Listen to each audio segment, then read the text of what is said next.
War has always been expensive, but in the modern world it does something far stranger. It rearranges the flow of money across the entire planet. Here's what nobody tells you. Whenever nations clash, currencies weaken or strengthen in patterns that repeat through centuries. Whenever borders ignite, capital flees, commodities spike, and markets quietly rewire themselves while the public focuses on the explosions. This is where the pattern begins. Conflict doesn't just destroy, it redistributes. And today, according to analysts who track long-term geopolitical cycles, we may be in the early stages of another global redistribution, one shaped by technology, inflation, and great power tension. To understand why this matters, picture the world in 1914, when the assassination of a single archduke set off a chain reaction that shattered empires and rewrote monetary systems. Gold reserves evaporated within weeks. European banks suspended convertibility. Nations realized war wasn't just fought with armies, it was fought with credit, debt, and the ability to print. Then jump to 1973, when a war in the Middle East triggered an oil embargo that quadrupled prices in a single year. Inflation tore through every Western economy. Entire industries reshaped themselves overnight. Now, look at 2008. The global financial system teetered, and within months, conflict zones from Africa to the Middle East changed hands as capital dried up and governments scrambled for control of resources. Every era shows the same hidden rhythm. Conflict and cash flow move together. The modern viewer feels this connection more personally than ever. Prices rise, supply chains strain, interest rates climb, and every mortgage payment becomes a reminder that global tensions don't stay on the news. They show up in your groceries, your fuel, your rent, your retirement plan. But here's what nobody tells you. The mechanism linking war and money has evolved. In the 20th century, the most powerful weapon was the central bank.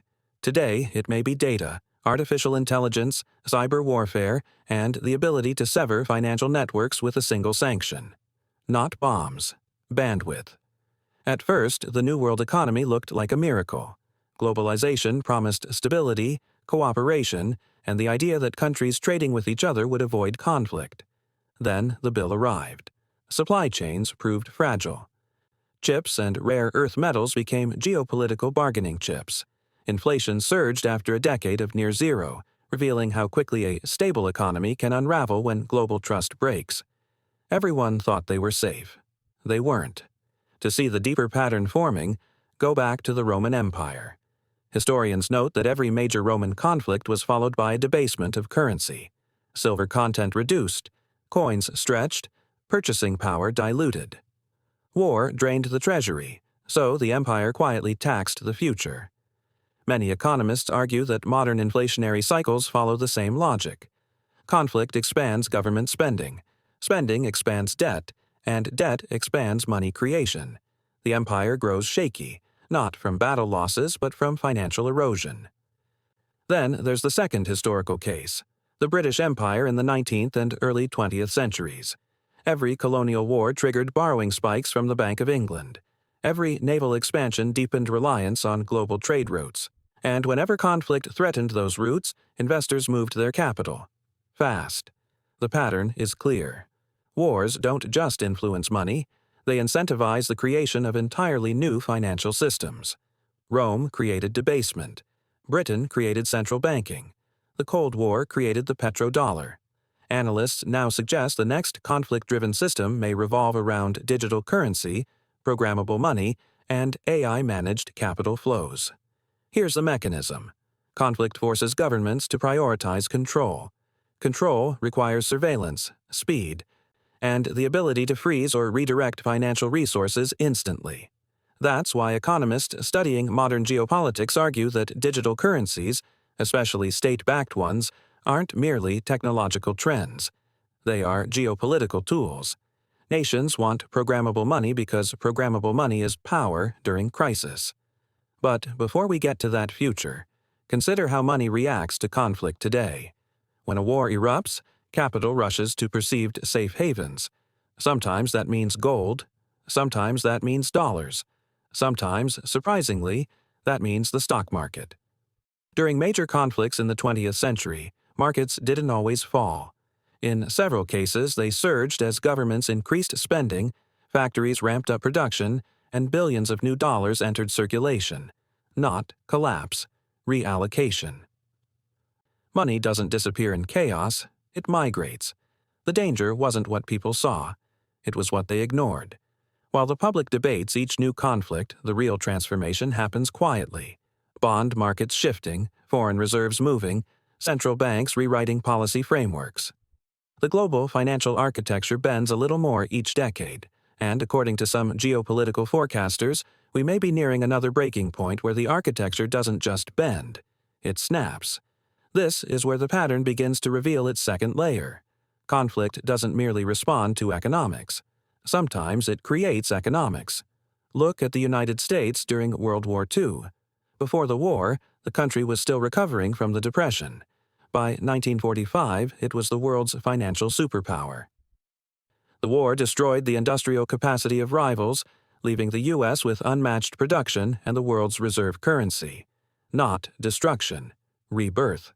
A similar dynamic played out in Japan, Germany, and even China in different eras, each rising financially after moments of catastrophic conflict.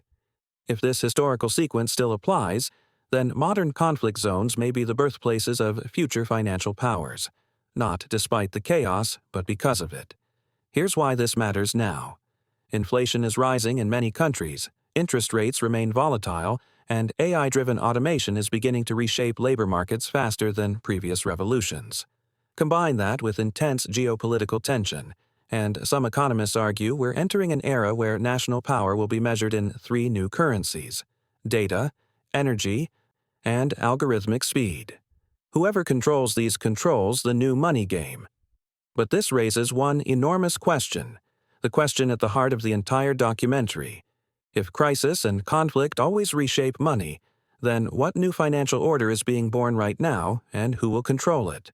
The answer requires understanding not just the past, but the emerging forces already reshaping the global economy behind the scenes. And those forces are accelerating.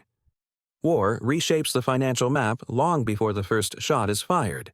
It reorganizes supply chains, it rewrites the psychology of markets, and it forces nations to reveal what they truly value. But here's what nobody tells you. The battle over territory is almost never just about land. It's a contest over flows. Energy flows, capital flows, information flows, and whoever controls those flows controls the future. This is where the pattern begins, because throughout history, the tension between conflict and capital has always produced a counterintuitive outcome. Not destruction, reorganization, not chaos, realignment. And inside that realignment, powerful interests find opportunity. In the early hours of any major conflict, the world's financial arteries constrict. Currencies swing. Commodities spike. Traders flee to so-called safe havens. Yet the danger isn't what they see. It's what they ignore. The fact that war, by its very nature, forces states to spend money they don't have and make promises they can't keep. When the British Empire entered World War I in 1914, it still commanded the most powerful navy on Earth and a financial system that stretched from London to Bombay. But within just 5 years, the empire's gold reserves had evaporated, its debt had tripled, and the global financial order shifted toward New York. Conflict had created the perfect opening for an ascending power. Let me show you exactly how that same mechanism repeats. In 1944, while World War II still raged, delegates from 44 nations gathered in Bretton Woods to decide what money would look like after the smoke cleared. It was not a conference about peace. It was a conference about winners. And winners write the rules of value. The U.S., with 2/3 of the world's gold supply and an untouched industrial base, positioned the dollar as the world's anchor. Here's why this matters. Every major global conflict has produced a monetary reset, a new hierarchy, a new keeper of the world's ledger. Analysts suggest that today's geopolitical tensions, U.S.-China rivalry, Russia's energy strategy, Middle Eastern fragmentation, African resource competition, may be setting the stage for another transition. Not guaranteed, but possible if this pattern applies. At first, the modern world looked like a miracle of interdependence. Supply chains stitched continents together. Money crossed borders in nanoseconds. Nations that once competed now traded. But then the bill arrived. Energy shortages exposed vulnerabilities. Semiconductors turned into weapons of leverage. Shipping lanes became geopolitical chess pieces. Everyone thought they were safe. They weren't. Because interdependence works only when every link stays intact. The moment one nation weaponizes trade, the rest must choose between capitulation or retaliation. And retaliation always costs money. Now, we enter the part of the story few people dare to connect. Inflation, conflict, and currency strength are not independent forces. They move together like gears in an invisible financial engine. When a nation prepares for war or arms itself for geopolitical competition, it expands spending. The spending drives deficits. The deficits pressure the currency, and the currency dictates how expensive imports become. This is the mechanism. In the 1960s, as U.S. military commitments grew in Vietnam, economists argued the government was overdrawing its monetary account.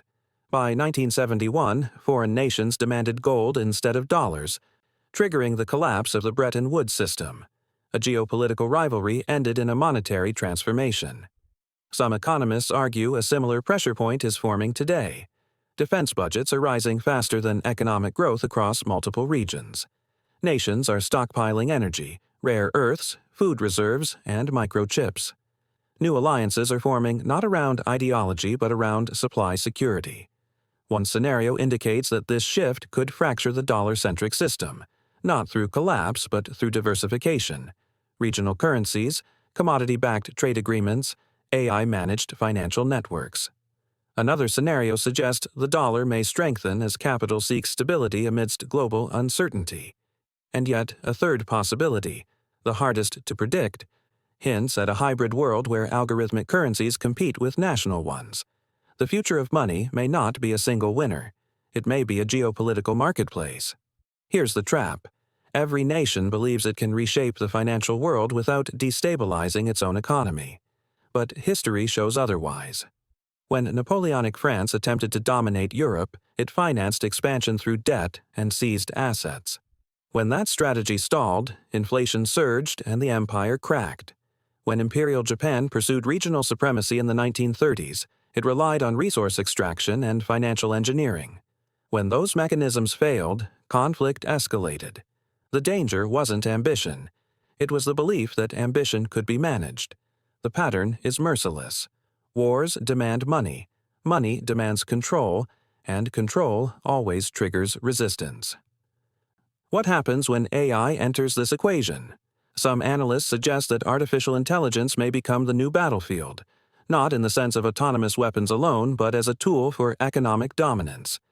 AI can forecast markets faster, allocate capital more efficiently, and detect vulnerabilities before enemies notice them.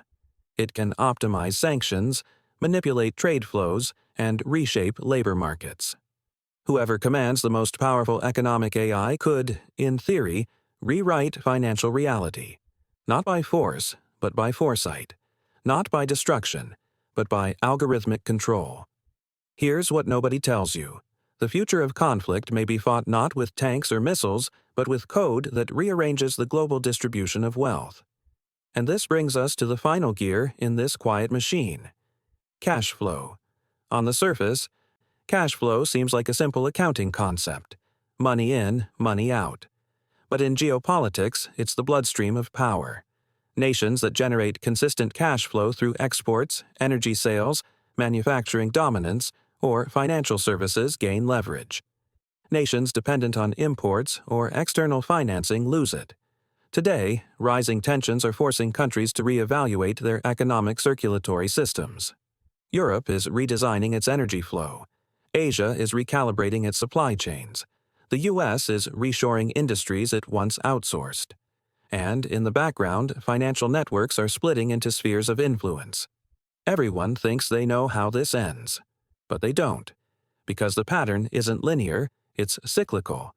First comes interdependence, then competition, then fragmentation, then reorganization, and, finally, a new financial architecture. We are somewhere in the competition phase now, though analysts disagree on how far the cycle has progressed. If this pattern applies, the coming decade may reveal which nations adapt and which nations pay the price. And yet one question remains. Who benefits when crisis and conflict reshape the world's money? The answer has never been simple. Sometimes it's the rising power, sometimes the entrenched empire, sometimes an unexpected player positioned at the crossroads of trade. But in this era, another possibility is emerging: entities that are not countries at all. AI-driven corporations, resource conglomerates, decentralized financial networks. Power may be shifting away from flags and toward flows.